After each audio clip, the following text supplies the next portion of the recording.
a C program for the Jacobi method.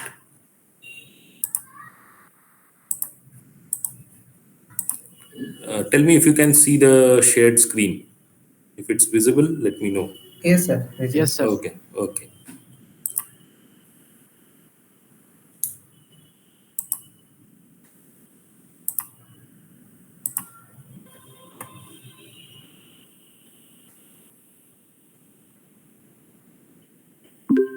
Okay, the recording has started. Let's begin.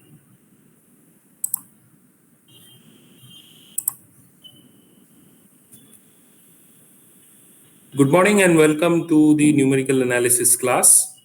In today's class, we will look at how to develop computer programs, more specifically C programs, for solving linear simultaneous equations. You already know that there are two broad classes of solution techniques for solving linear simultaneous equations, and this involves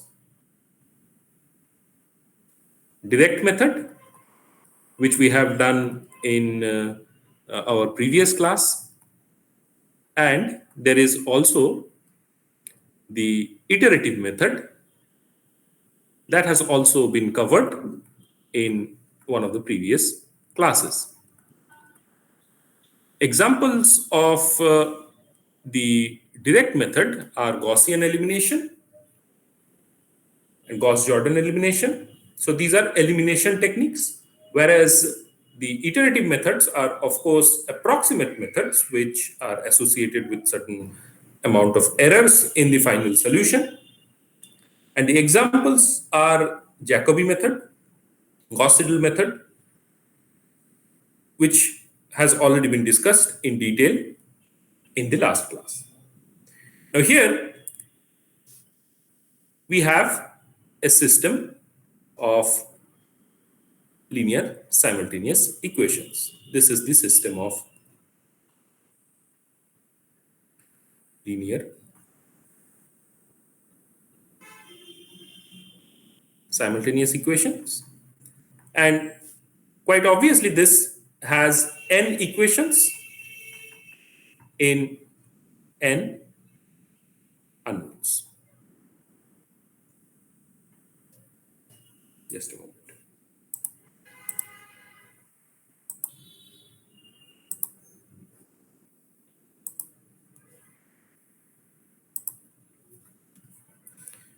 What are these unknowns? The unknowns are the xi's, where I varies from 1 to n.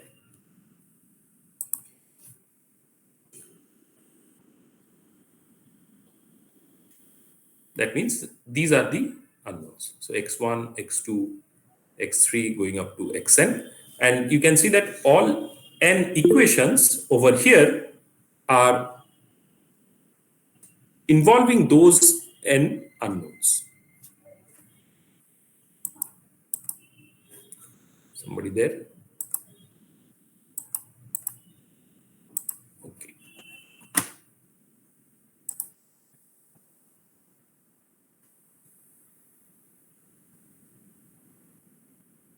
Now, if you think back to the last class, what was the methodology adopted? Quite obviously, it's an iterative method. So the first step that we had taken was express these different unknowns, these xi's, in terms of the other unknowns. Meaning, x1 would be expressed in terms of x2, x3, x4 going up to xn. And that can be pretty easily done if we keep only x1 on the left-hand side and take everything else on the right-hand side. So this sort of expressions we had previously written. So b1 minus a1 to x2. Like that, it will go up to minus a1n xn. Similar expressions for x2, x3 going up to xn were developed. And those can be put together in a simplified form like this. This is the core of the Jacobi method, this expression, where you can see that xik plus 1 is represented by 1 by aii, that is the diagonal term coefficient, which would be a11, a22, depending on whichever equation or unknown you are dealing with. And within bracket, you have bi, so that is this right-hand side term, minus a summation term, which includes all of these terms which were taken from the left-hand side to the right-hand side. What does K denote here? K denotes the number of iteration. So this is the kth iteration from which we have obtained these values of unknowns, and we are using those unknown values in order to calculate the k plus 1th value. That is the k plus 1th iteration we are at. And that's what is indicated by this notation ki k plus 1. Sorry, xi k plus 1.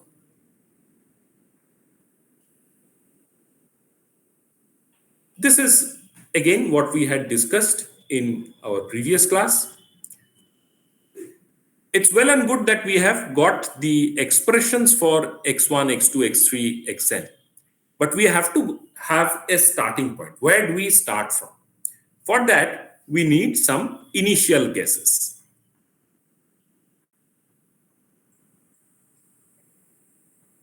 And this initial guess is usually represented as this vector x0. Maybe all 0 values would be taken for the unknowns, but other values are also possible. So these values, when substituted in the expressions that we have developed, gives us new values of the corresponding unknown. So we are dealing with x1 here. So if you put x2 and x3 values in this expression, you get a new value of x1. Same for x2 and x3. So as you go forward in these iterations, we'll have to also check for the relative error. And this error checking gives us the opportunity for convergence, to check whether the results are moving in the correct direction or not. And we can constitute a relation or termination criteria, which when satisfied would stop the iterations. And here the predefined tolerance limit, represented by epsilon s, this is the predefined tolerance on error. This is already given. And as the maximum relative error in these unknowns falls below this value of predefined tolerance on error, we stop the iterations. So this is the termination criteria.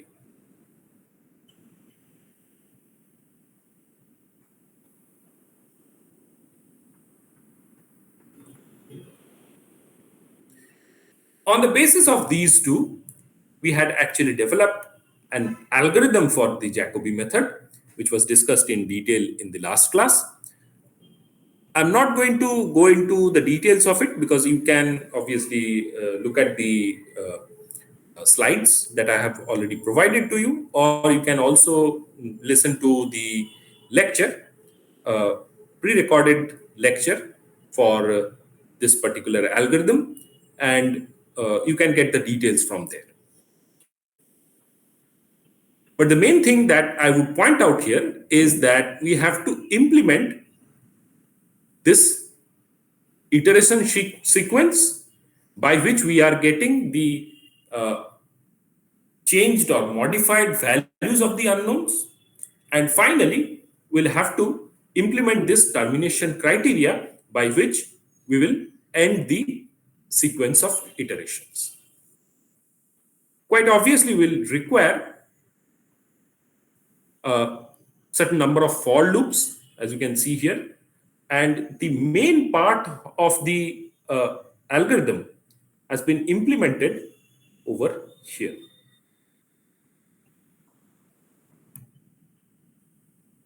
So this is where the summation is taking place.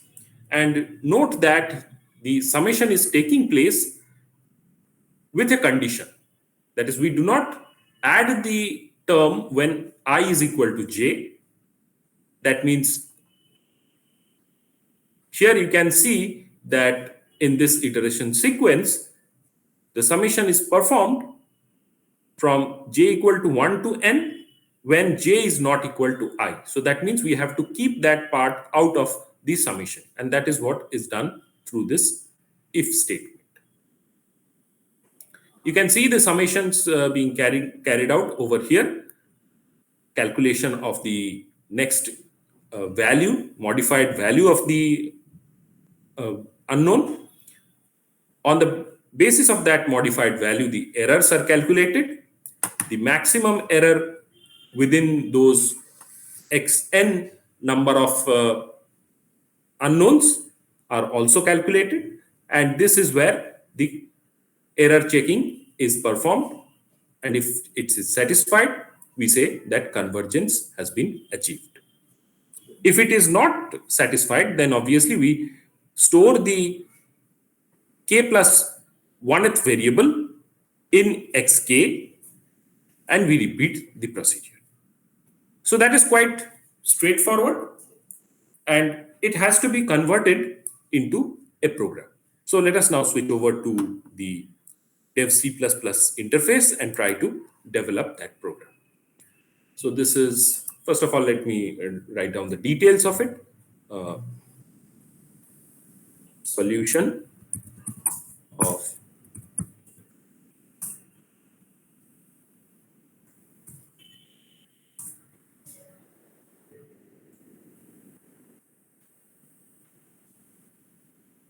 and the program is for Jacobi method. Let's provide today's date, 30th November. Now we can start the program.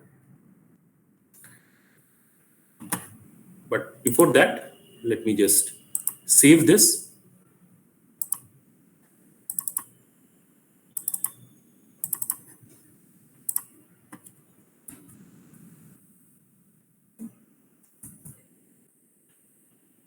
This is the Jacobi method. Save it as a C source file, and we are ready to go now. The first task here is to write down the declarations. We'll declare the variables and initialize if required. So first of all, the integer variables are I, j, k, which will act as the for loop indices. We also have n, number of equations, max IPR, that is maximum number of iterations. And we can also use a particular variable called count, which is required to keep count of the number of iterations, how many number of iterations has been performed. Max ITR is basically the total number of iterations. That's a fixed quantity. Count varies from 1 to max ITR if required. So I hope that's as much as of the variables that we need for in under the integer declarations. Next, we'll go for the double, and here we'll have to define some arrays. A is the coefficient matrix, 100 cross 100. 100 I have taken quite arbitrarily. You could provide any other number here, 50 or 20. But you have to keep it in mind that when you are asking for the user input for the number of equations or number of unknowns, that has to be below this fixed number.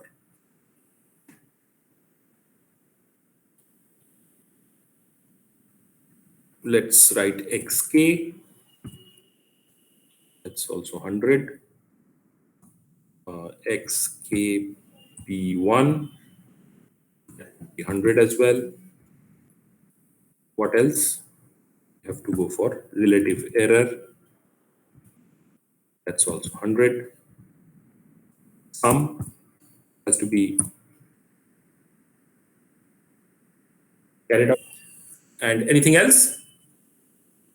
Can you tell me? Anybody? Sir, error error limit. So yes, sir. EPS. Error limit. EPS. Error limit should be taken. So that must be there. And also another thing, remember that we had calculated a maximum error out of the n variables, right? So that needs to be stored somewhere. So I'll take max ERR, max error. So I think that is as much as possible here. Maybe some other would be required, but let's take it as we go forward. Next, we have to take input. So let me just put here input. Iteration. Always a good idea to provide comments in your program. So at the end, you will be able to understand what you have done. Let's write printf. You are prompting the user for certain input. So enter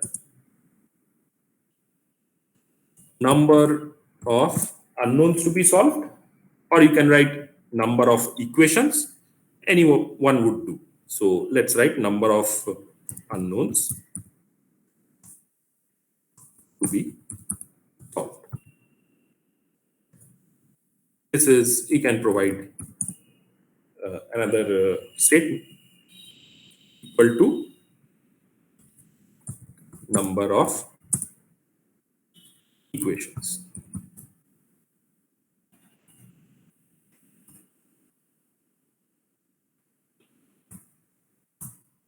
Also, you can provide a comment over here that the number of equations should not be greater than 100. That would be helpful. So now we have to put the counterpart scanf. Now this is going to be the format specified is LF. That is for double. Okay, no, we are taking the integer value. So percentage D. We are taking number of equations, right? So it's an integer value. So you take percentage D. And it is going to be stored inside N. That is the number of equations. Let me just copy and paste this again to save some time. We'll have to change the statement, of course.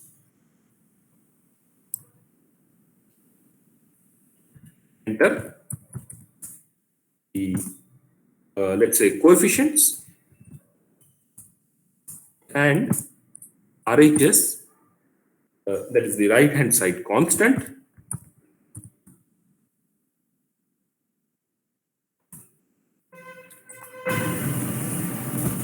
But here, in order to take the input, we'll have to take help of two for loops.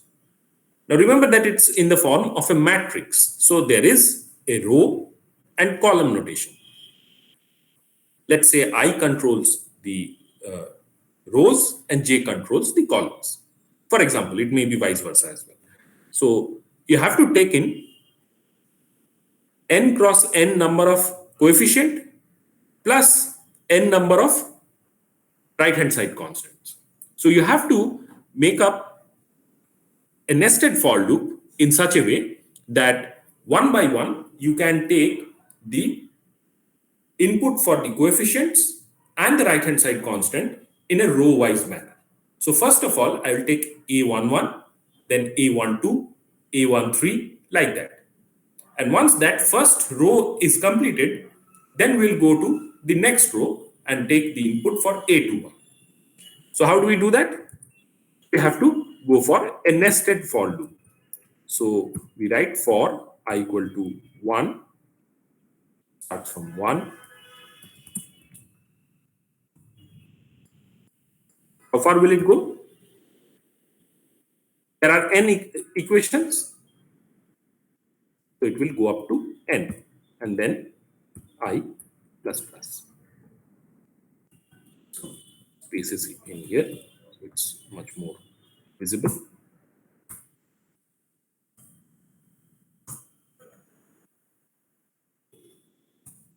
Now the next for loop.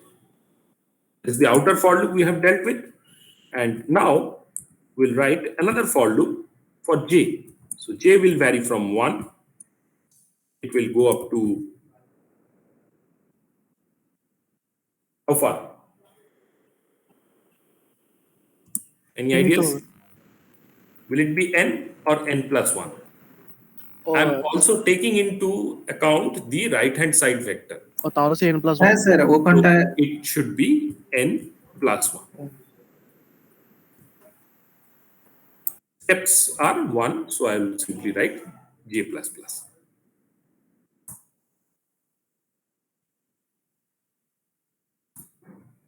So here inside, I'll provide another printf statement. This is for the benefit of the user so that he knows what exact coefficient actually he is putting in. So I'll write it like this, %d. Here again %d, and that is equal to, here let's write I, comma j. Now I can put the scanf statement here. Obviously, this is not going to be %d, this is going to be LF. And this is going to be A I J.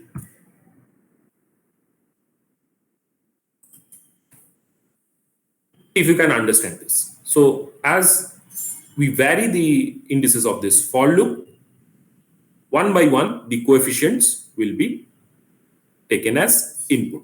By the way, there should be a comma here.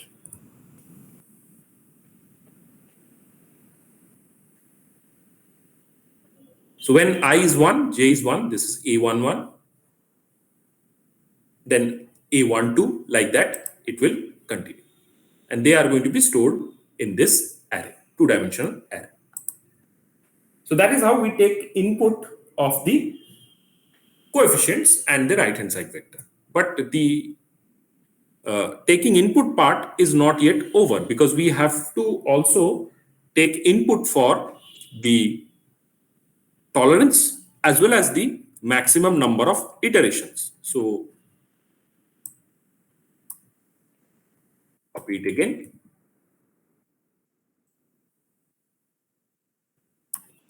And we enter the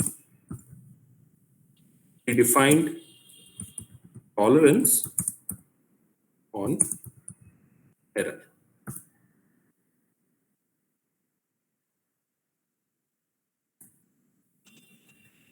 Write it as EPS.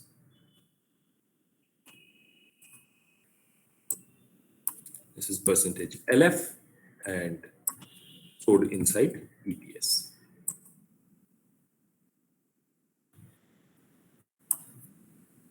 Copy this again and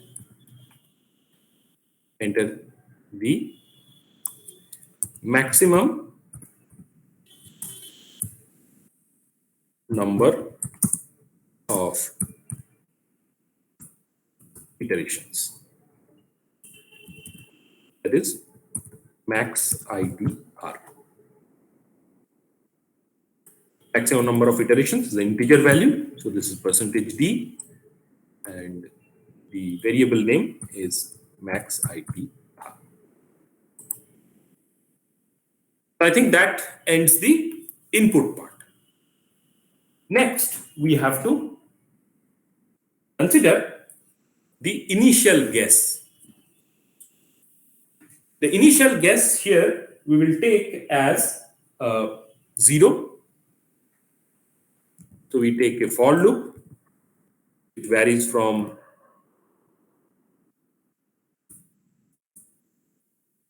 1 to n. So let me just copy it over here.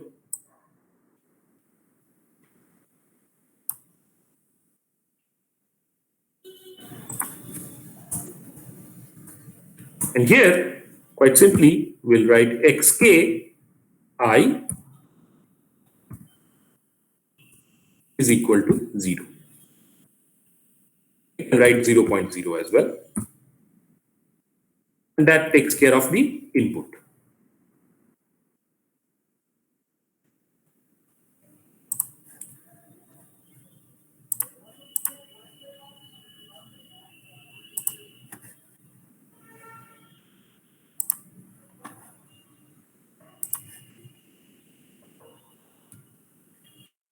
Now the input is also taken.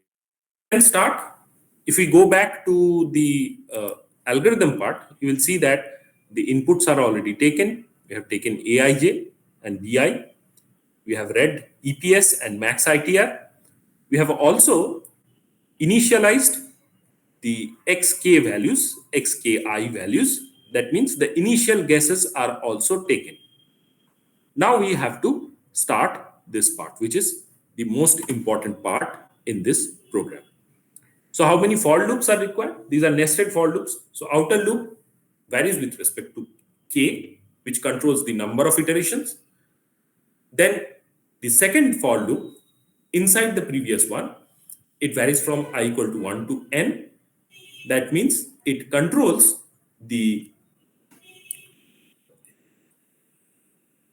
particular variable or unknown which is being calculated. So when I is equal to 1, we are calculating x1. When I is equal to 3, we are calculating x3, like that. And the innermost loop, which varies with respect to j, is basically for calculating this summation. So these are the 3 loops that need to be implemented here. So let us try to do it. So we have the for loop. First one is with respect to k. K varies from 1 to max ITR. That is the maximum number of iterations possible. User input, of course, but it will start from 1, go up to the maximum value.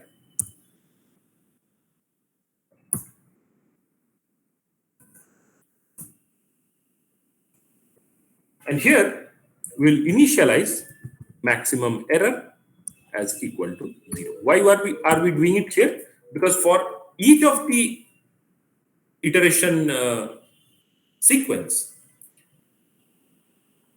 we have to go back to maximum error of 0. Otherwise, it is going to create some problems, because if it is retaining the previous value, then it might create some unwanted errors in your program. You do not want that. So at the start of each iteration, we put maximum error equal to 0. Then the next loop, I'll just simply copy it from here, because it is with respect to I.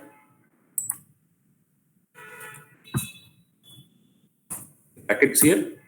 And inside this, now, again, we initialize sum to 0.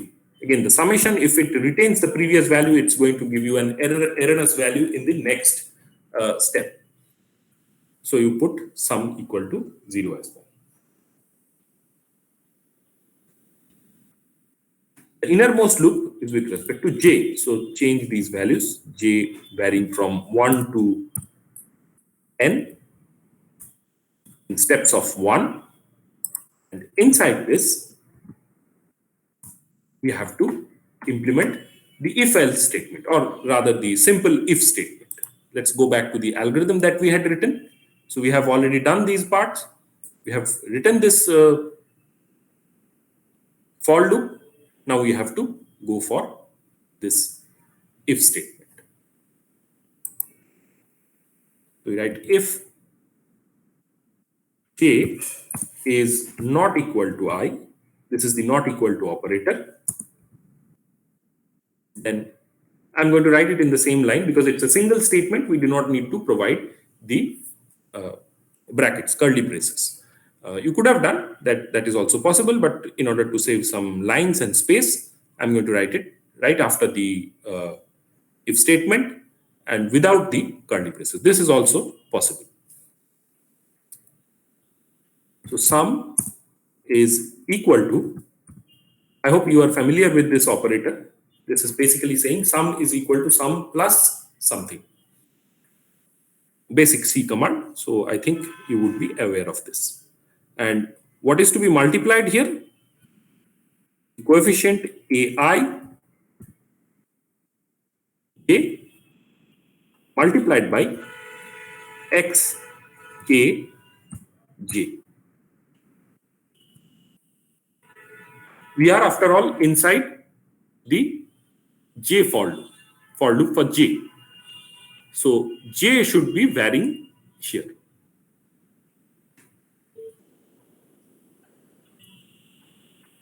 So that's all. Inside that, let's go back to the algorithm and we end the for loop for J.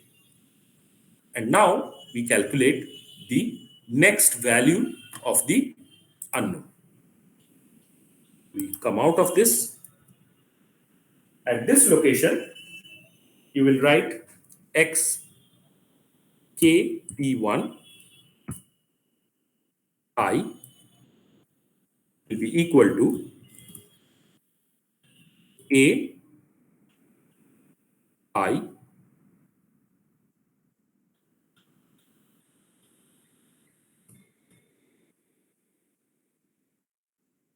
n plus 1 minus, sorry, this is going to be inside it, minus sum and divided by A I.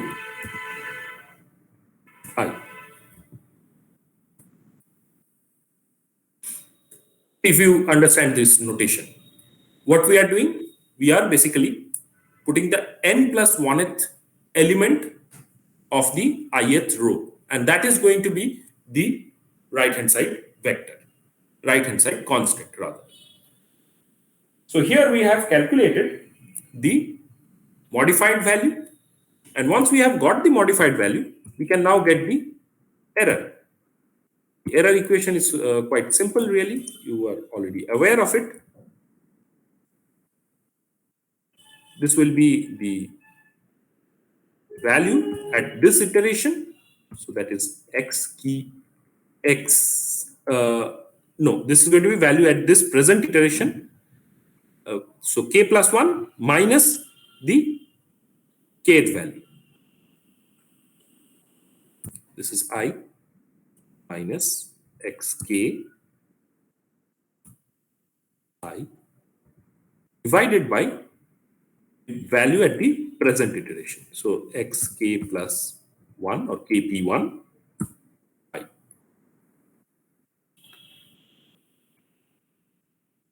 But we have to consider only its magnitude. So we have to write FABS.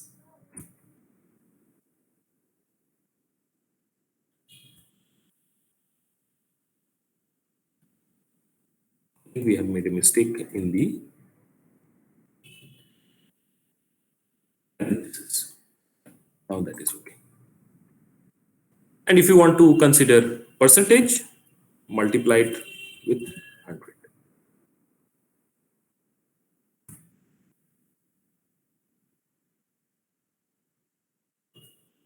What is next? Let's have a look at the algorithm. So you can see the magnitude of the error multiplied by 100, that gives you the percentage. And next is calculation of the maximum error out of these n unknowns. So another if statement is necessary here, and you can write if this relative error I is greater than max error, then again I'm writing without the braces, so I'll simply write beside it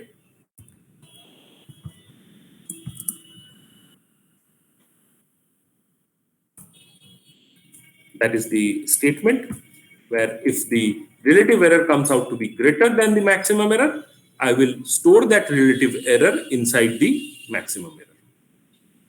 So at each step this will happen. If it is not greater than the maximum error, less than the maximum error, then obviously there is no change in maximum error. The previous value would be retained. And that's it for the I loop. Now we go out of this. And you can see here in the algorithm, once this is done, you have ended the for loop for I. Now you are going into the convergence check. We are checking the error against the predefined limit. And based on that, we are deciding whether the convergence has been already achieved or not.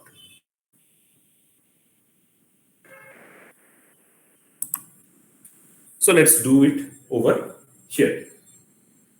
So we'll write if this max error is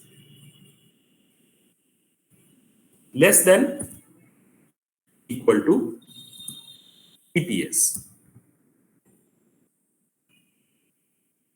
then what we'll do, we'll write this xk plus 1 as the solution.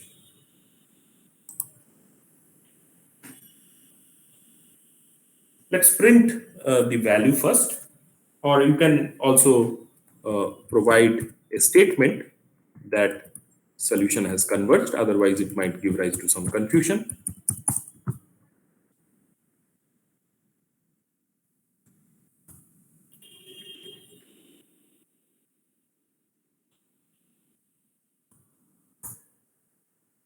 Now you write the individual values of the unknowns. To be done with respect to a for loop, because there are n number of variables. So all the n values need to be printed.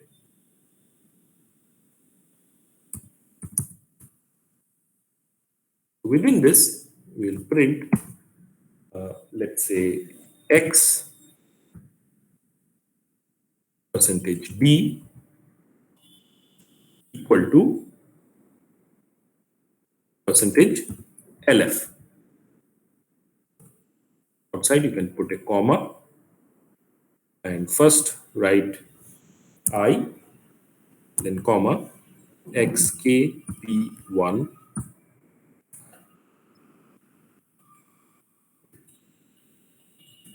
Also, you can provide a new line character over here so that the unknown values are written in different lines, one after the other.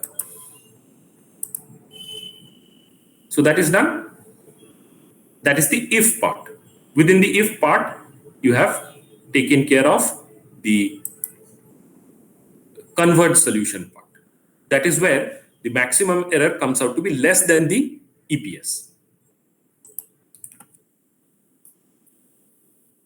Then in the else part, we will take care of if solution is not yet achieved.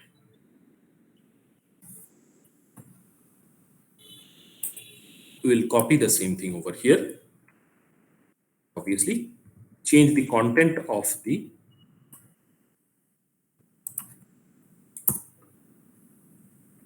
for loop, and here we'll write xk I is equal to xk kp1 I. Semicolon over here, and that's what has been done in this algorithm also. You have the if part where solution convergence is achieved, and within the else part, the newly calculated values of the unknown are stored inside xk, so that it can now go back to the start of the loop and carry out the same procedure once again. So that becomes the next iteration.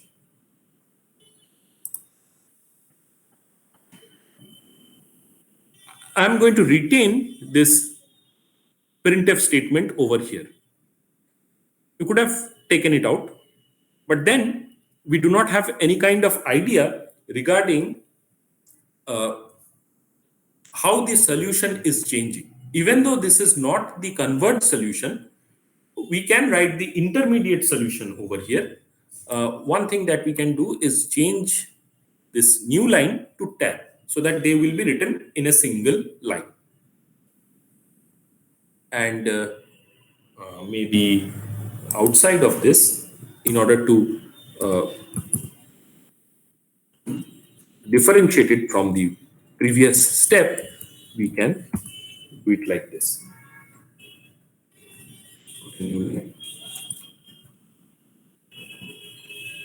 And another new line at the end. So just a separating line that we have put. So these will be the intermediate results that will be printed after each iteration is completed. And once we have obtained the solution convergence, the final result would be printed like this. So I think that is all regarding the program. We have implemented the entire algorithm in the program over here. And the next thing is that we need to test it. Obviously, there may be some mistakes, some typing mistakes. So debugging of the program is very, very important. And we can compile this and see if there are any problems with this program. Of course, one error has been found.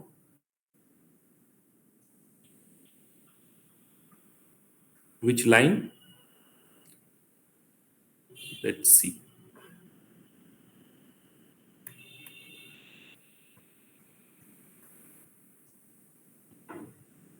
Okay, this is wrong.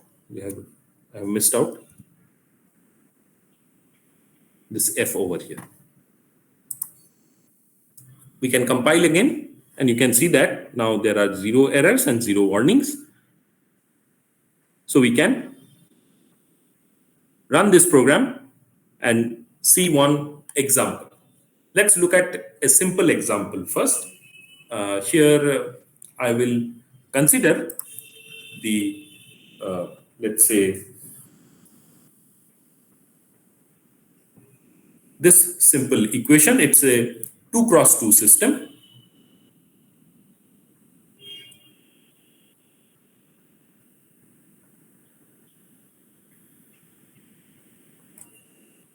Let's say x1 plus x2 is equal to 2, and 3x1 minus 10x2 is equal to 3.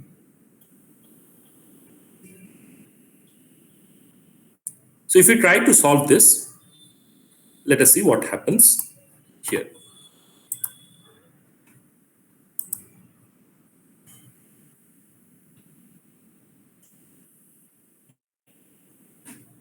So you can see enter number of unknowns to be solved, and that is equal to 2 at this point. Coefficients and the right hand side vectors. Right hand side vectors are basically constants. So we start from a11. A11 is 1 as far as our representative problem is concerned, because it is x1 plus x2. So a12 is also 1, and a13 is the right hand side constant, that is equal to 2. Now we have A21. A21 would be 3. A22 is minus 10. And A23 is also 3. Predefined tolerance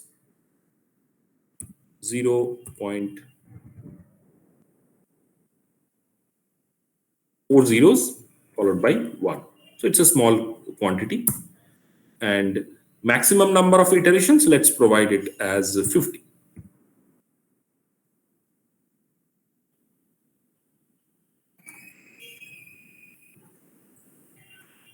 So you can see that there is some problem over here. X1, X2, X1, everything remains as 2 and 2.3, and X2 also, it shuttles between two values. So let's see what we have done wrong in our program. There must be something wrong here. Yeah, so you can see over here, what I have written is J not equal to 1. This should be 1. Should not be 1. This should be I. So that's a typing mistake. And these sort of mistakes usually do happen when you are writing big programs. You have to be very careful about these. And these sort of mistakes will not show up in the debugging stage, because there is nothing wrong with the syntax of the program.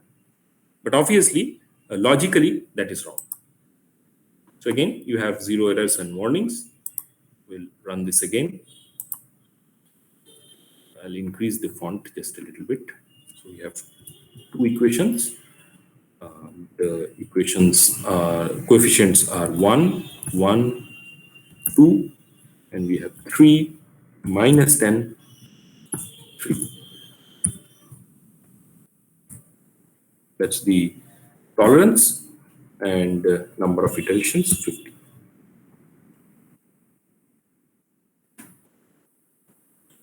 So as you can see, there is a problem with the code. What is the problem? Try to identify it. Now we can see that we started with 0 values for the unknowns. Now they are being modified in each step, and by now we are pretty much certain that it is going to be somewhere around 1.7 and 0.23. So as you go along here, you can see that now it has converged to a value 1.769231, and this is 0.230769. So solution has converged, but it still continues to perform the iterations. So what is missing from this code?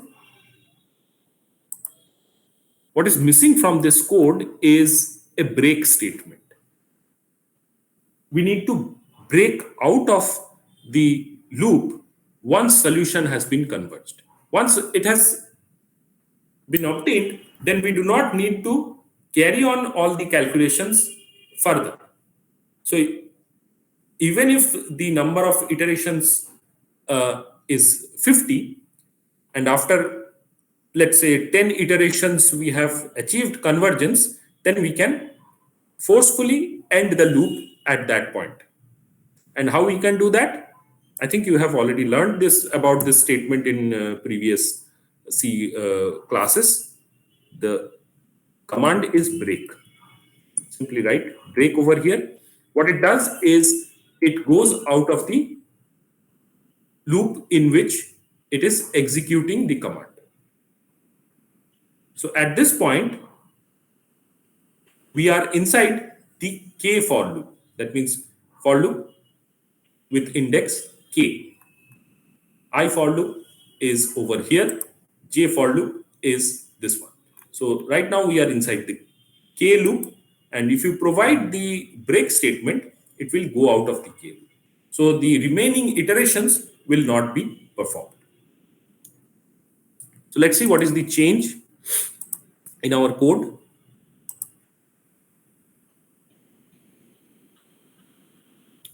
Two, 1, 1. This is 2. This is 3, minus 10. 3, 0.23. 4 zeros and 1 as the EPS. This is 50.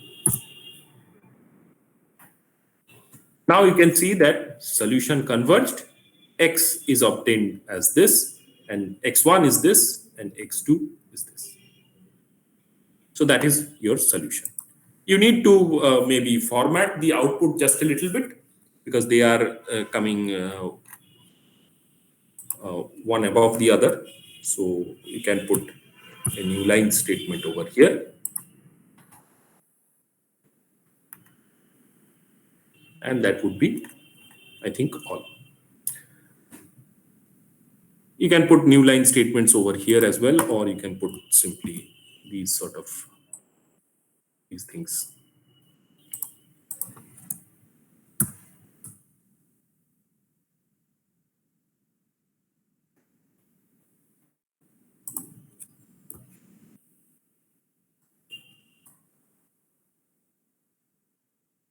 Let's see if it runs or not.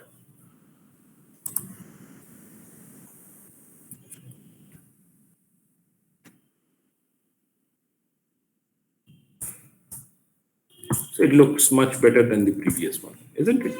So minus 10, this is 3, 0. Increase this just a little bit, 50. We have started from here, and these are the Converge solutions. So you can write this in a file as well. So that is how you can develop the code for the Jacobi method. Any questions from this? No, sir. Okay. Improvements can still be made for this. Remember that variable that we had written, count, we have not used it in our program. So what we can do is we can use this count to obtain how many number of iterations are required for the convergence to be achieved. So we can, at the end of this else statement, that means after everything is over in one particular iteration, we can write count. That is basically saying count is equal to count plus 1. And write it like this also.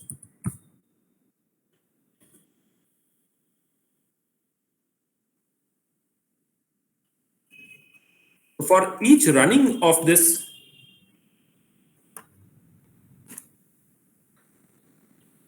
K loop, count will be increased by 1. At the beginning, count is equal to 1. When it completes the iteration for k equal to 1, then it comes over here. Now count becomes equal to 2, and then it runs for the second iteration.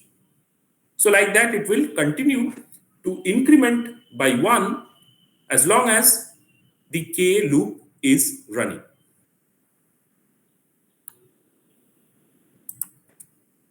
So at this step, you can put the comment, or you can print this out, not here.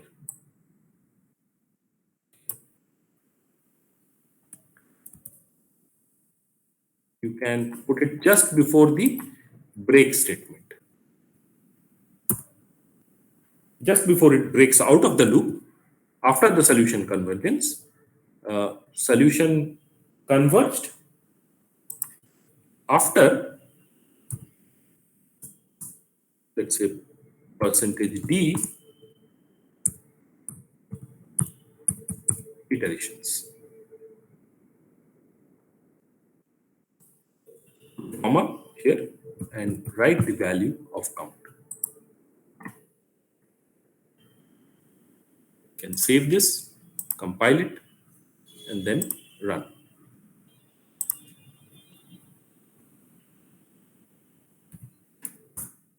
Two, 1, 1, 2. These are the inputs. TS is 0.1 and maximum number of iterations is 50. So you have run this code and you can see now that after the answer, after the solution has been printed, it says solution converged after 33 iterations. That means it requires 33 number of iterations to achieve this solution convergence. You can check by reducing the EPS value, that is the tolerance value that was given. You can change it and see what is the change in the number of iterations. So we'll provide the same input very quickly. E minus n 3. Now we put only 0.0001. 50. And you can see that with that tolerance, the convergence is now achieved after 25 iterations. So number of iterations has reduced. If you had further reduced the value, here we have increased the value of the tolerance. If you had reduced the value of the tolerance, you would have required more than 33 number of iterations in order to achieve the convergence.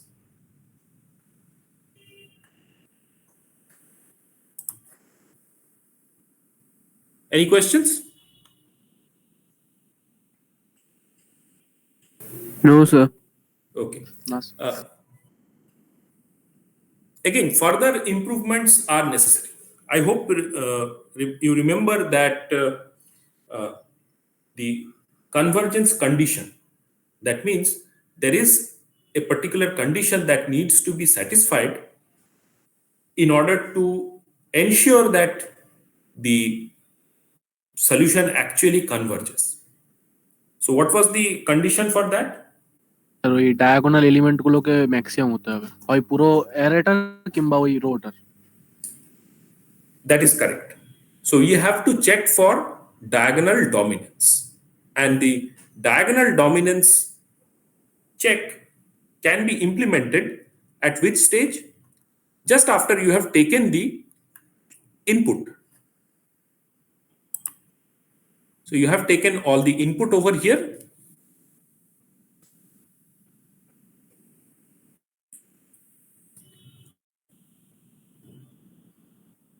From here, you know what is Aij. You know the right-hand constants. In our program, we have combined these two together. So at this point, you already know what is this matrix.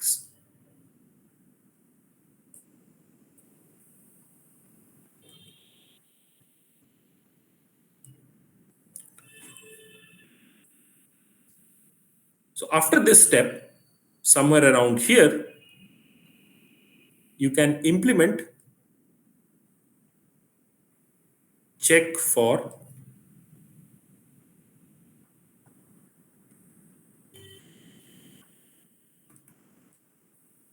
diagonal dominance.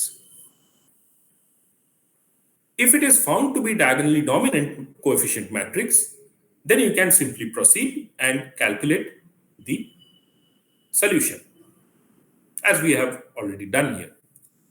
But suppose it is not diagonally dominant, then you can put a statement, a printf statement, that informs the user that the coefficient matrix is not diagonally dominant, so the solution may not converge.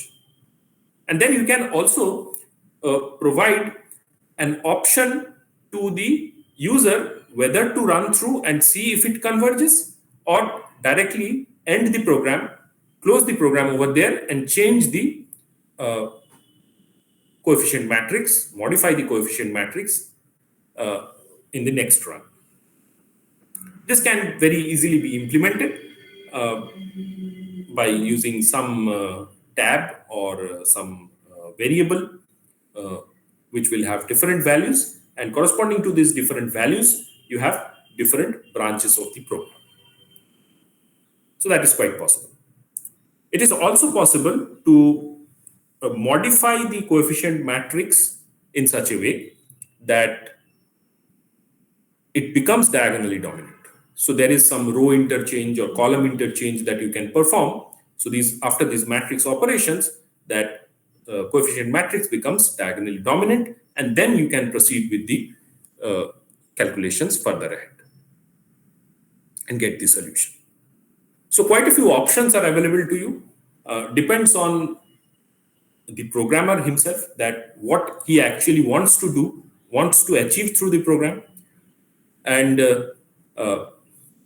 what I would ask you to do is at least install the check for diagonal dominance and the options thereafter.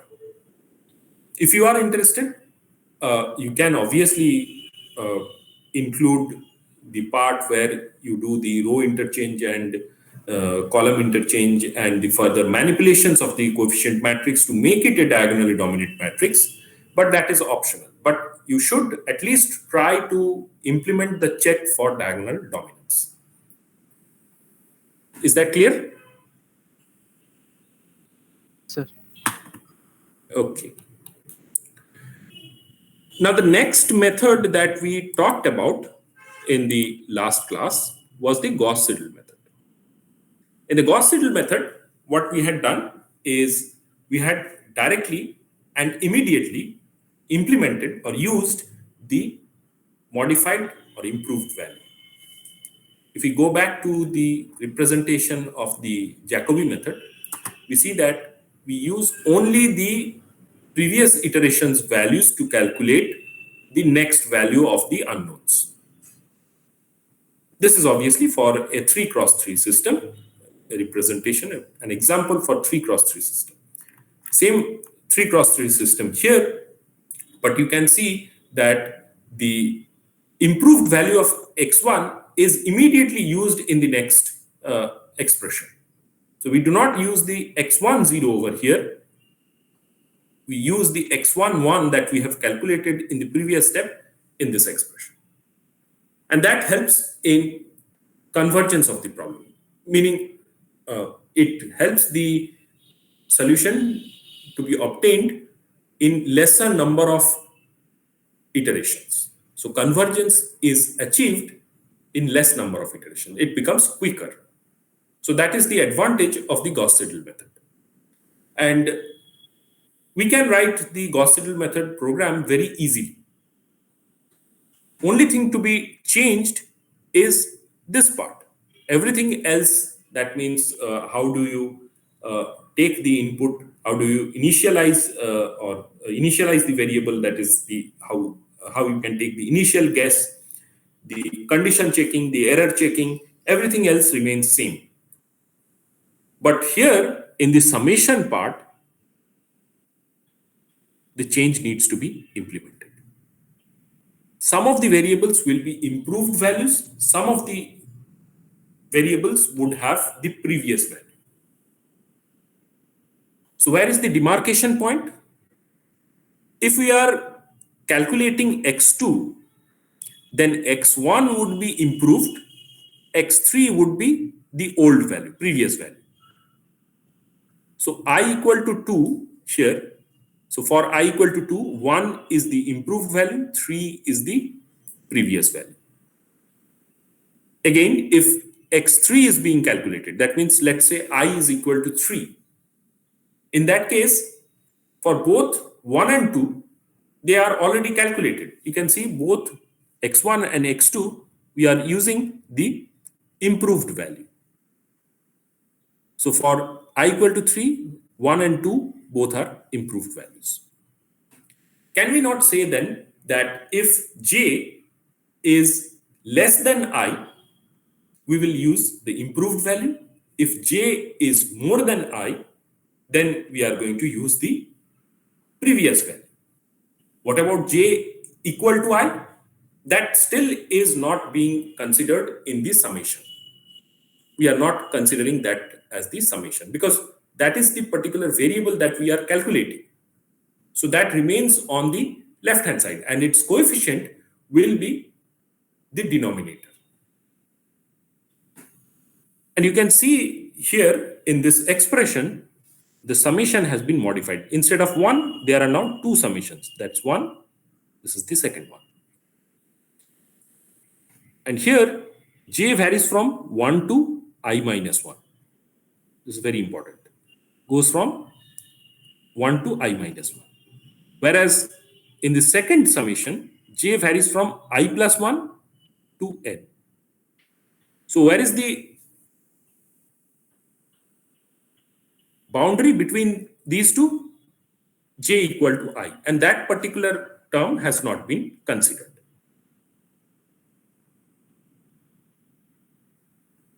So instead of 1 summation, now we have to implement 2 summations. Where is it going to be implemented? Right here. Instead of this statement,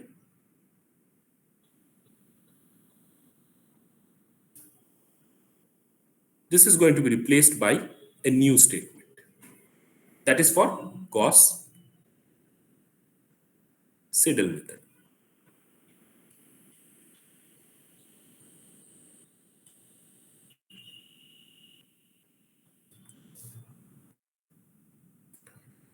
So we can write if j less than I, then sum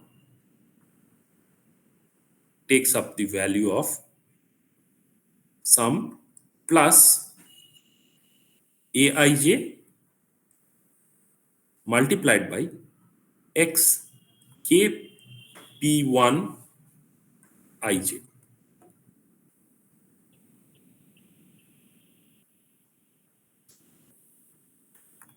Look at the iteration sequence. This is xj k plus 1. So that is the modified value. And the modified value is this. So that is what is multiplied with the coefficient. And then we write else if. This is an if-else if statement. J greater than I, then sum is sum plus aij xk j. This is not ij, by the way. Should be careful about this. This is kp1j. So here it remains as it was previously. And you can check it with the sequence over here. So this is aij xkj. The condition checking is same. This is same as the one here. So the error checking remains same. So now, if we have to implement the Gauss-Seidel iteration, only change that needs to be made is right over here. Nothing else to be changed. So we can try it out. We can go to save it as a separate file instead of Jacobi. Now let's write it as Gauss-Seidel. Save it. So we'll change this. If j is less than I, then this is kp1j. Else, if j is greater than I, let's just copy this, paste it over here, and it remains as before.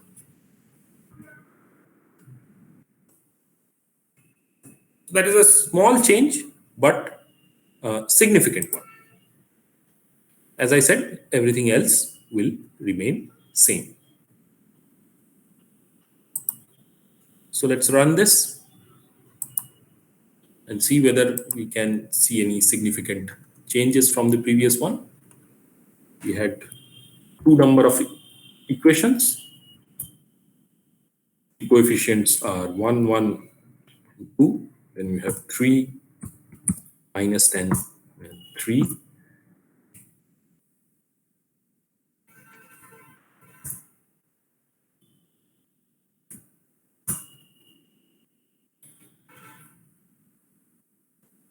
Visibly, you can see number of iterations have reduced.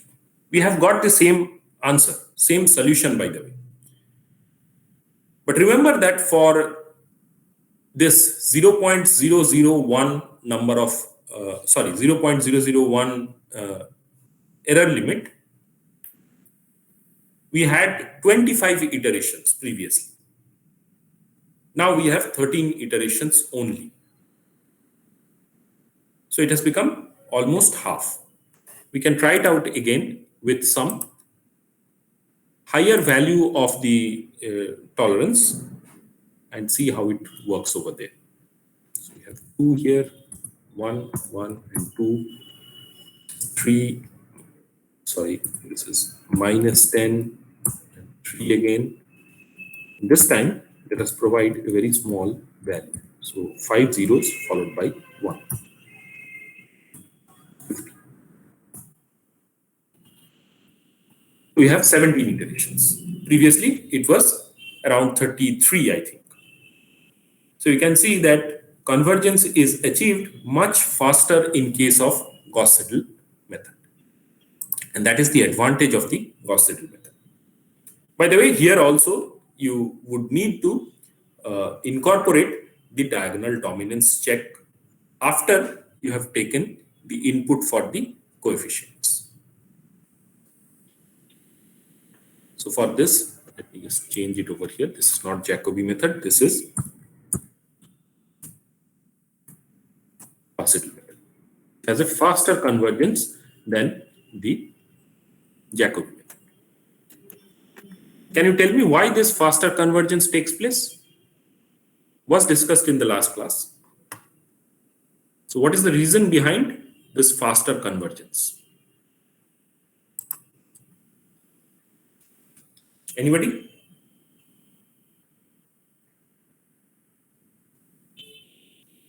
আচ্ছা আমরা তো মানে improve ভ্যালুগুলো use করছি, তাহলে মানে সলিউশনটা তো আরো বেশি অ্যাকুরেট হচ্ছে পার স্টেপে। Yes, we are basically using the improved values immediately. So as a result, what happens is that here we obtain the improved estimate of x3 at the end of one iteration, whereas that level of improvement would have taken 2 iterations in the Jacobi method. And that is why you can see that it almost reduces the number of iterations by half.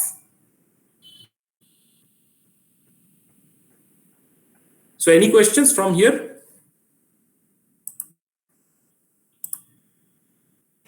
It's understood.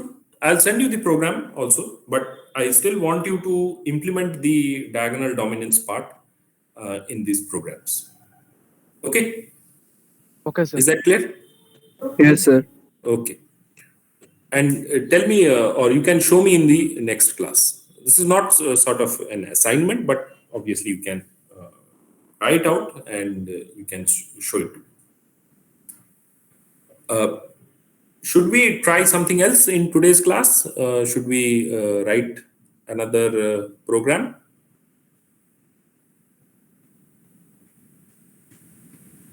Yes sir. Okay. So we can try out the Gaussian elimination.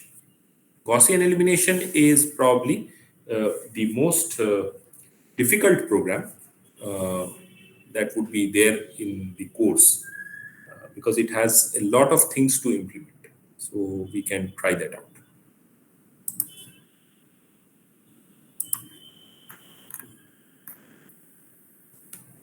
The next program that we will try to implement is, it falls under the domain of direct method. And we are looking to implement the Gaussian elimination. If we can think back to the class where we had discussed about Gaussian elimination, then you would be remembering that there are two distinct steps in the Gaussian elimination procedure. First off is a forward elimination step, where we try to convert the given set of equations in a triangular form. So this is the forward elimination, where you obtain a triangular form like this. By eliminating certain variables from certain equations, we obtain this triangular form. This is known as the triangular form.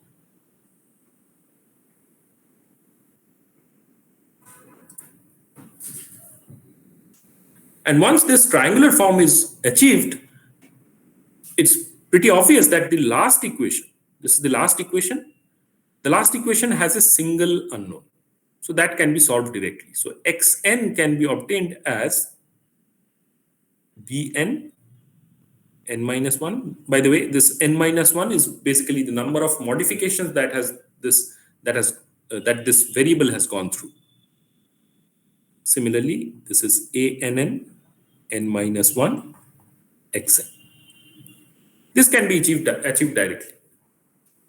And once this xn is achieved, then you proceed backward like this. This is known as back substitution.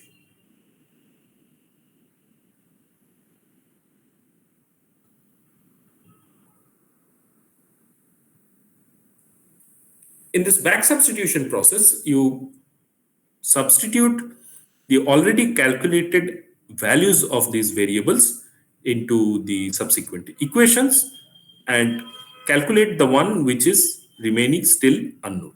So from each of the equations, you get one unknown value. And the last equation, you would calculate x1 from here.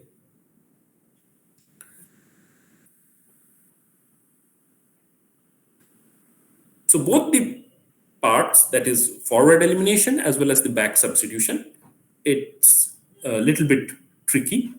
And in one of our previous class, we had developed this algorithm for forward elimination process. This is the algorithm for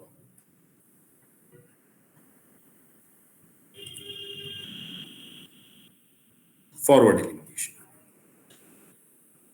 For details about this algorithm, I would advise you to listen to the recorded lecture for this particular topic, and you can also see the circulated notes or slides for the topic. But what I would say is that here the main thing is to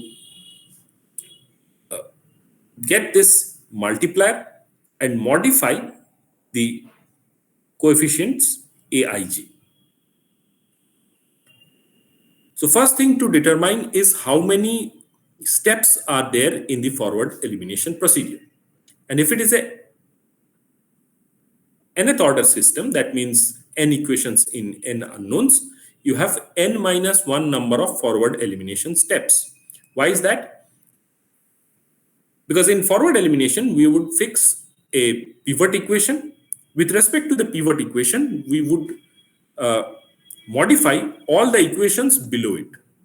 So at the first step, the first equation becomes the pivot equation. And with respect to that equation, all the equations below it, that means these are modified.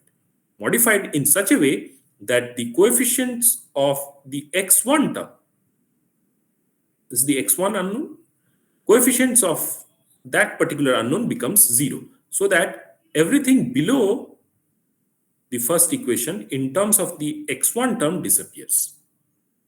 Then we go to the second equation, and that becomes our second pivot equation. And we carry out the same procedure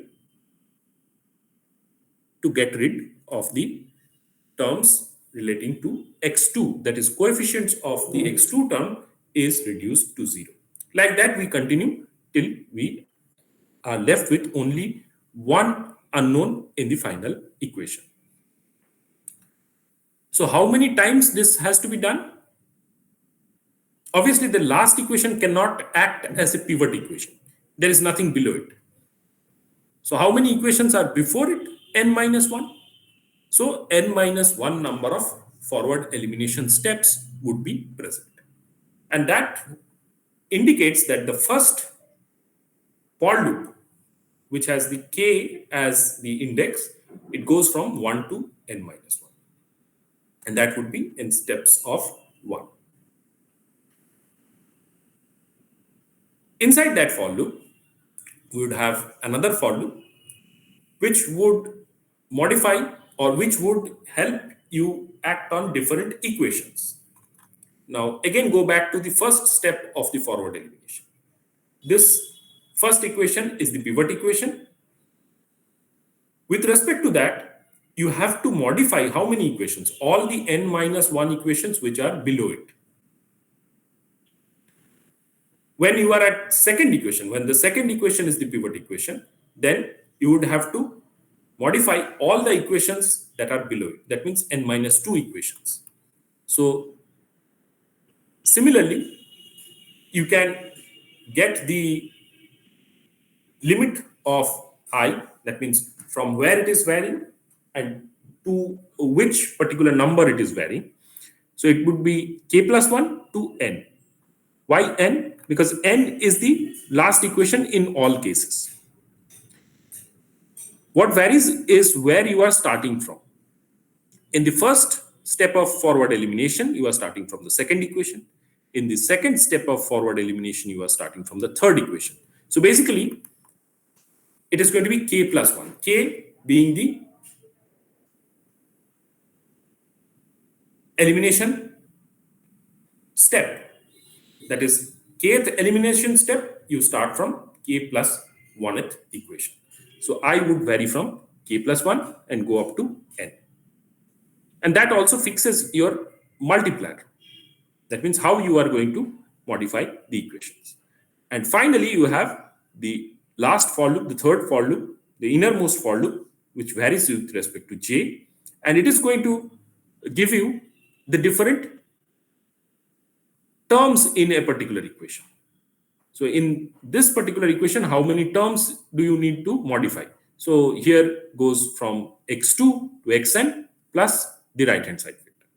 So it will also go from k to n, and then the right hand side vector is considered, so n plus 1.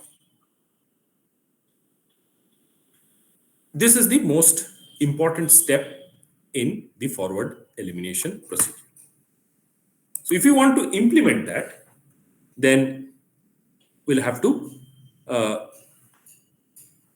first of all start from here. Let me open up a new document.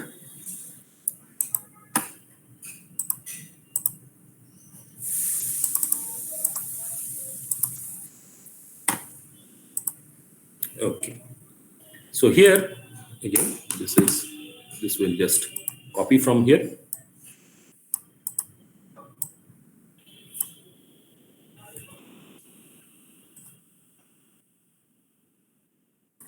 And this is now Gaussian elimination. Date will write as date 30th November.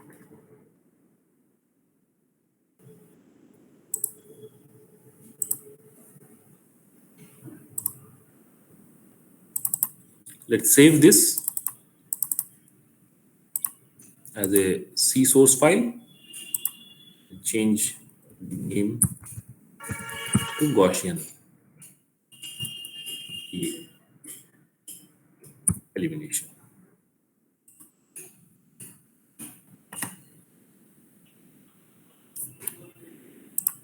So the first part is taking input and initializing the variables.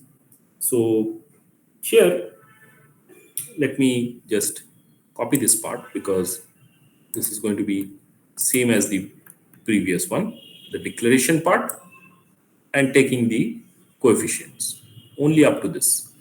Now, here there is no predefined error limit or maximum number of iterations. Why is that? That is because we are implementing a direct method. So this is not an approximate method. We do not need any kind of error check or convergence check, or we do not need any kind of maximum number of iterations. This is not based on iterations. Here we will calculate the solution direct.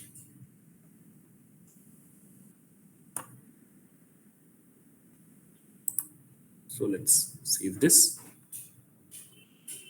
This is also not required. Summation would be required. Modification is not required. And I think we can get rid of the k. We'll just simply keep it as x. Sum is necessary. EPS and maximum error not required. But we will require a multiplier, right? So multiplier is there. And then we go for the different input values. Okay, count is also not necessary here. Neither is max ITR. That we can.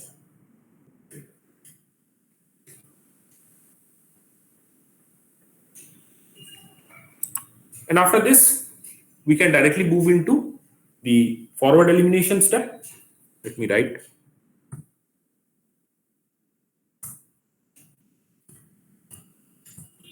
Comment over here. Forward elimination. And we'll implement it from here.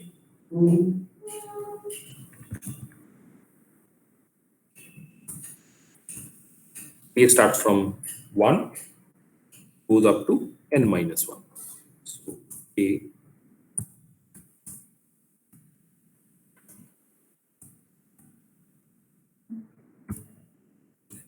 plus plus.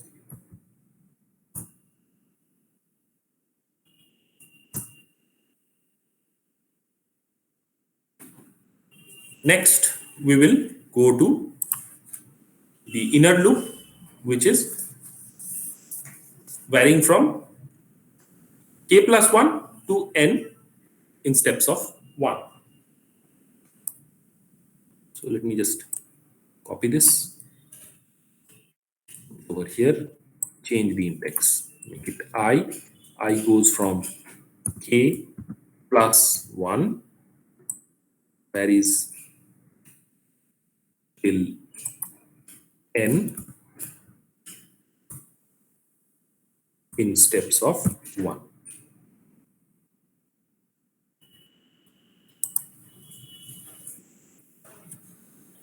Inside this, we'll have to calculate the multiplier.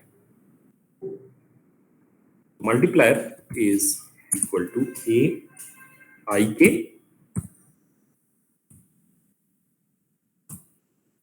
divided by the diagonal term or pivot element as we know it. So A I.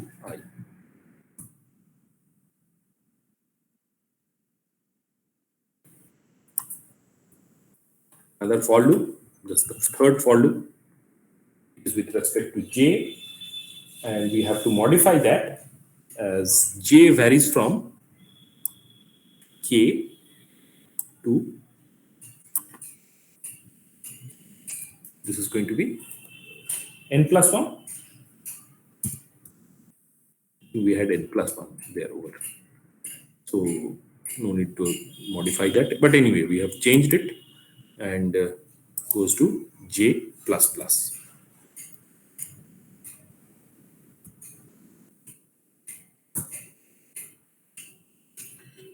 Now we write Aij, that is the modified coefficient,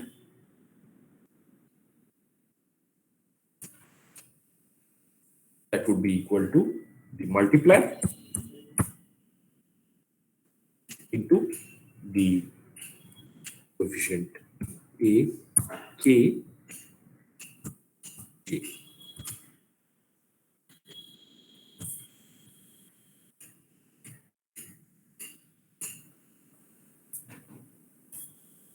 Let us just check once that we have done it correctly. So that is the forward elimination. After this, you can print the triangular form. So the upper triangular form would be formed here. So you can print the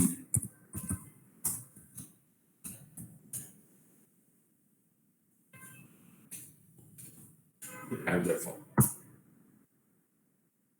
And to print it, we'll again have to take help of two for loops by going from 1 to n.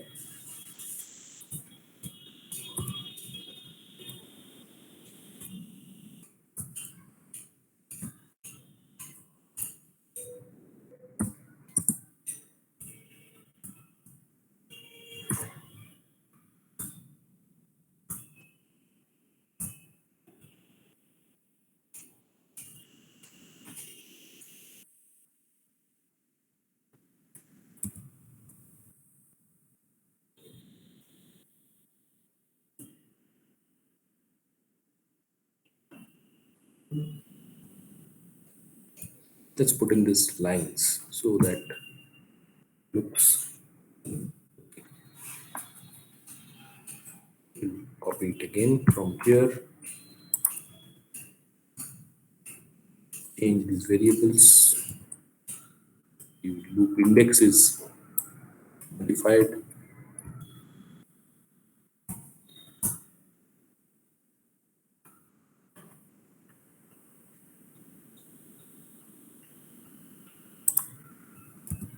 And here is the main printf statement.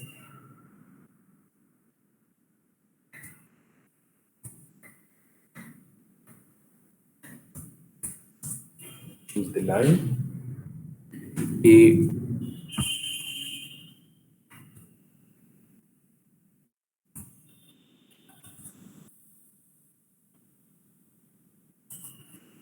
this will be LF, that is percentage LF,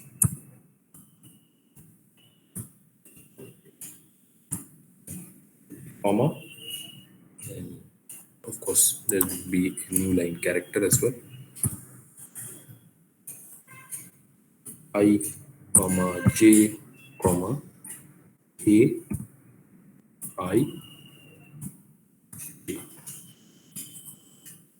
Hopefully this is going to work all out.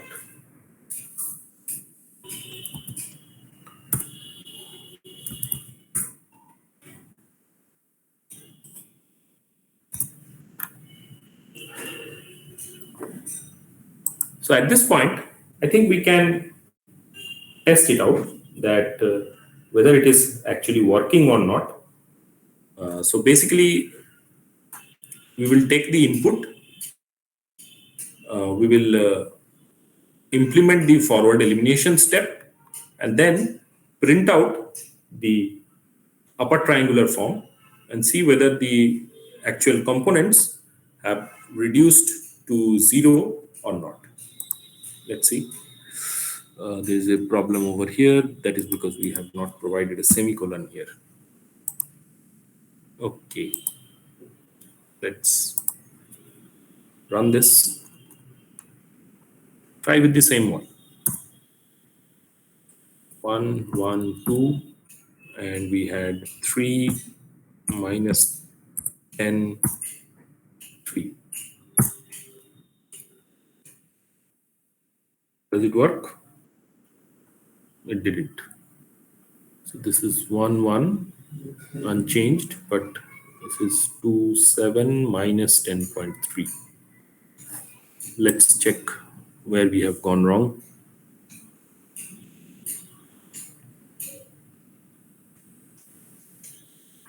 মাল্টিপ্লায়ারটা check করুন না ওটা একটু। This is AIK. This is AKK.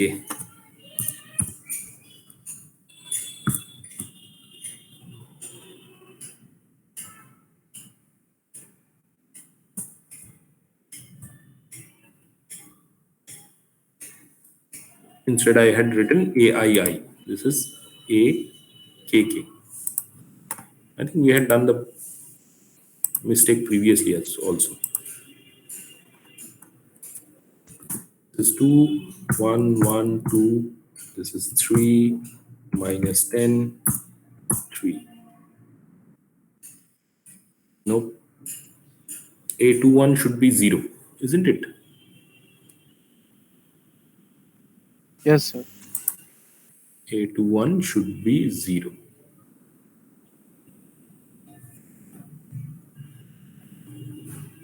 Hello, sir. Yes. Sir, minus হবে ওখানে multiplier. This is, I have written plus, right? Yeah, this is minus. That is absolutely correct. Now let us check again.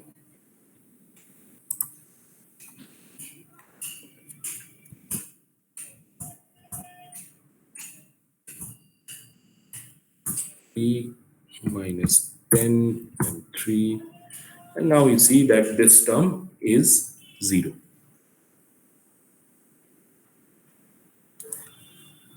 So you can check with other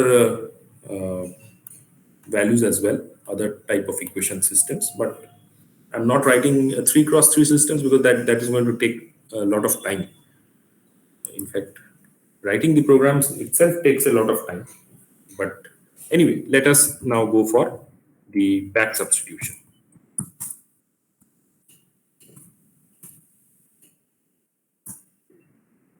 In this back substitution step, first step is pretty simple. From the last equation that we get xn, and xn would be a n n plus 1 divided by a n n, and that's all.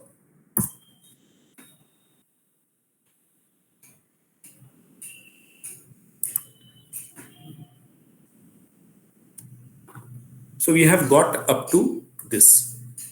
This we have obtained as the first step.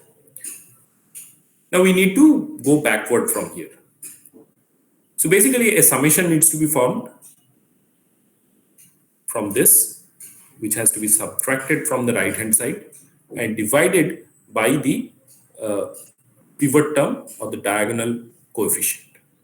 So it is pretty similar to what we have implemented in the iterative methods. So I think you can carry out the summations without any problem. We have done a lot of summations over the course of this course. So basically we need to fix up a for loop. But thing to remember here is that we are performing a back substitution. So instead of incrementing, we have to carefully decrement the values. So if its index is I and it varies from n minus 1, then it is going to decrement to 1. So it will go from n minus 1 to 1. And instead of this being I plus plus, this is going to be I minus minus.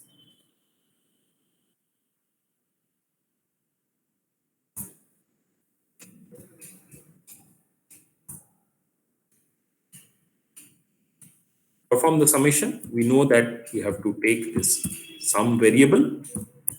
Inside it will progressively store the summation values. We require a for loop again that will perform the summation, and here j will go from I plus 1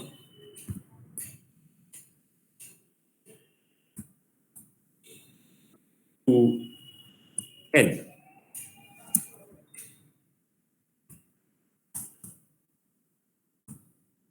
And j would be incremented as normal. So it will be j plus plus.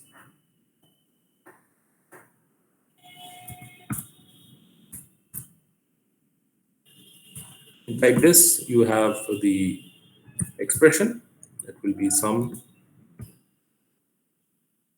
and you have aij multiplied by xj.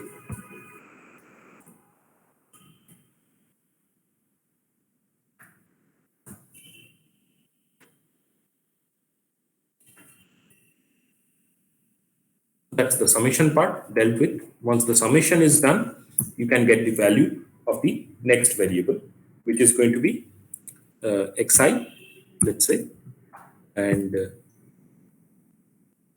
its expression would be ai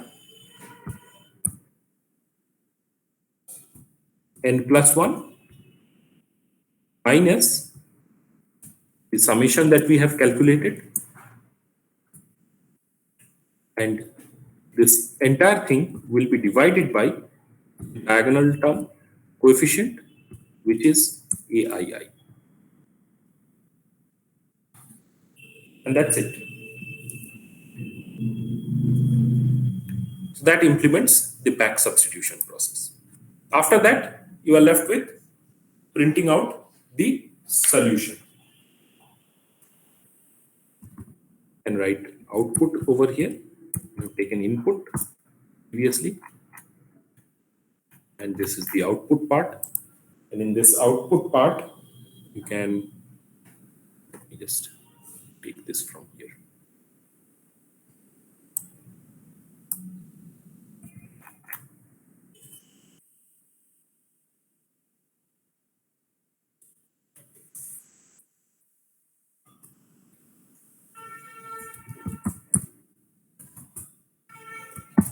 That's the solution.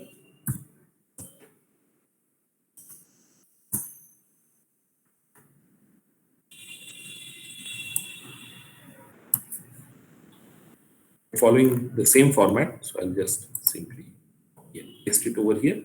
Scanf will not be required. This is the final solution that we are writing. So I would go from this is also not required. I would go from 1 to n, and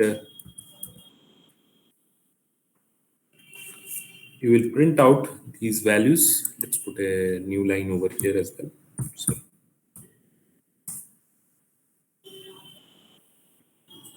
this will be x.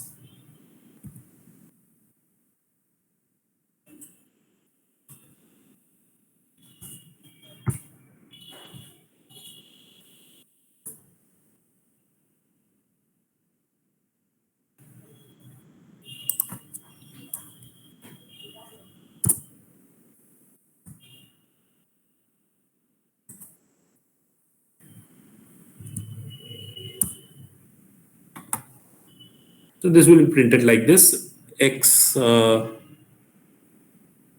or 2 or 3, like that, will be equal to the value that we have calculated. And let me put a tab over here. Hopefully this is going to work.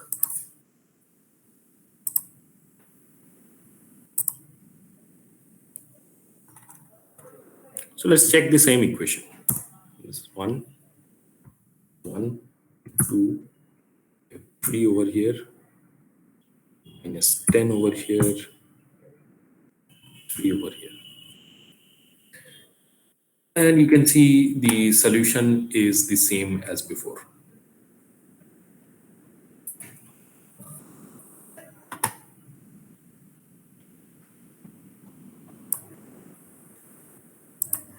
Any questions? No, sir. Although it might look just a small program, its difficulties are embedded in the forward elimination step and implementation of the back substitution. These two need to be understood really well in order to get a working program. The final thing that we can do for today's class is we can try to do it for a 3x3 system, and let's check the problem that I had given in the last class. So we'll check for the solution of that.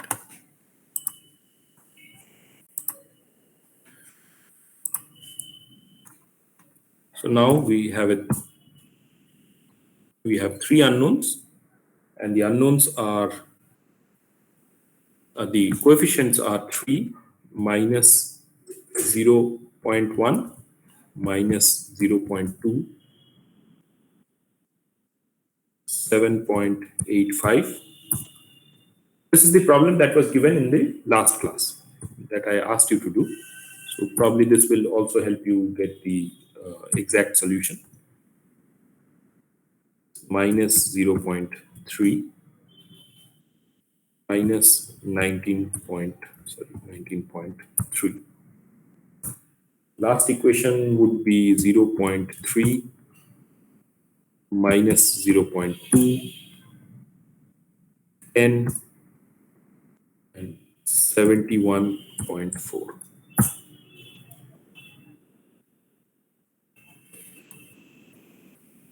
So this is the solution. X1 is 3, X2 is minus 2.5, and X3 is 7. Pretty much the exact solution is obtained. So not too much round of errors. Do note the time. This is the computation time. It is 60.2 seconds. Now we go for Gauss-Seidel. In the Gauss-Seidel, compile this, run this, 3 and 3 as well, minus 0.1 minus 0.2, 7.85, 0.1, 7 minus 0.3 minus 19.3. Third equation is 0.3 minus 0.2, 10, and finally 71.4. Error limit, let me put it as this. Number of iterations 100. Run it.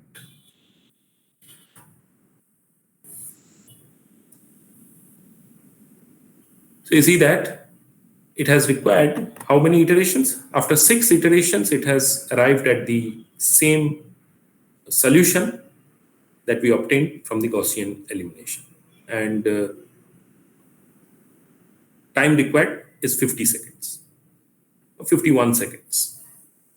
And the final thing that we'll do is we'll run the same thing for the Jacobi method and see what time it takes.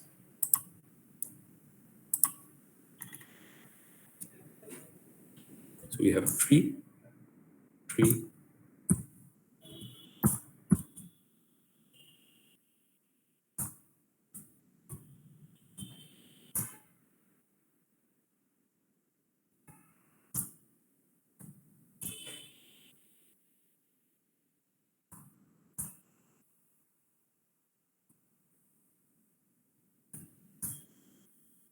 last equation is 0.3 minus 0.2, and 71.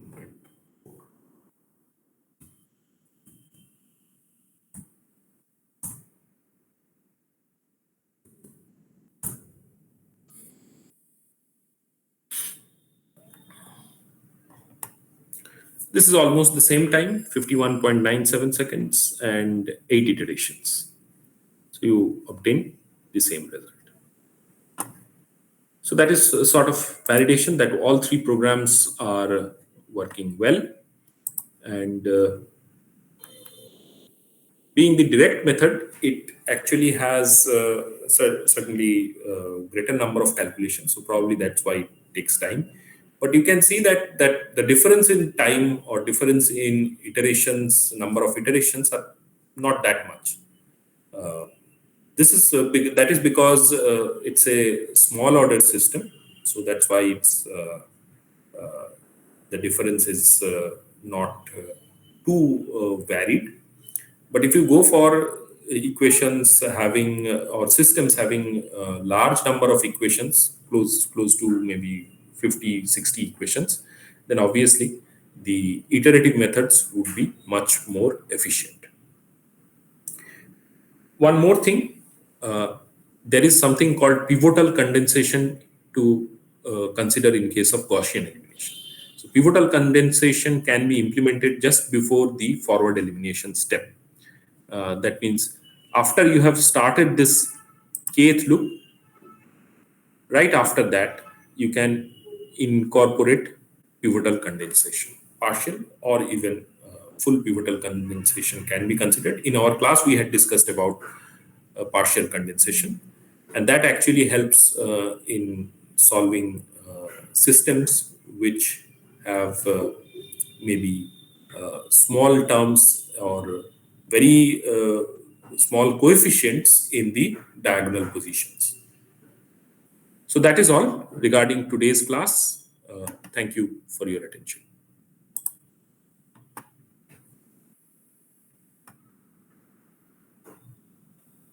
Questions? I don't think so, right? না sir Already বুঝতে পেরেছি। বোঝা গেছে? Yes, sir. Okay. So let me just stop the recording here.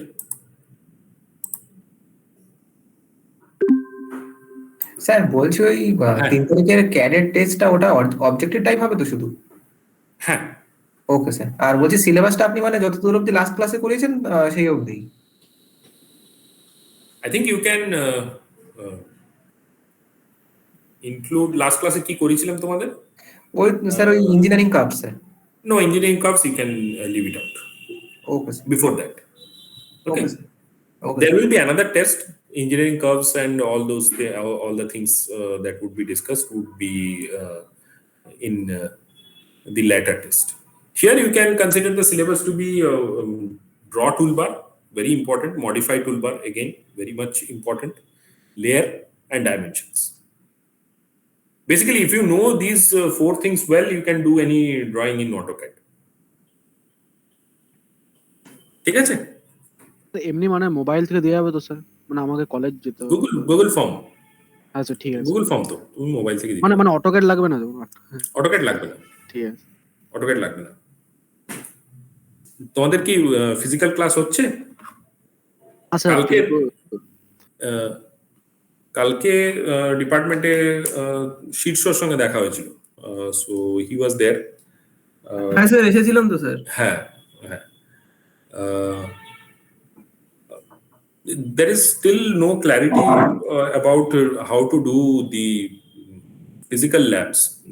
I had already had a talk with the senior members of our department, but from the head of the department's point of view, he has said that it has to be on, means the department is not going to take too much responsibility regarding this. So the university has to take up a lot of the work that needs to be done. A lot of work needs to be done regarding the laboratories as well, sanitization and all that. So until and unless those things are done, I am not too hopeful that there will be a possibility of a physical class. And we are almost running to the end of the semester, right?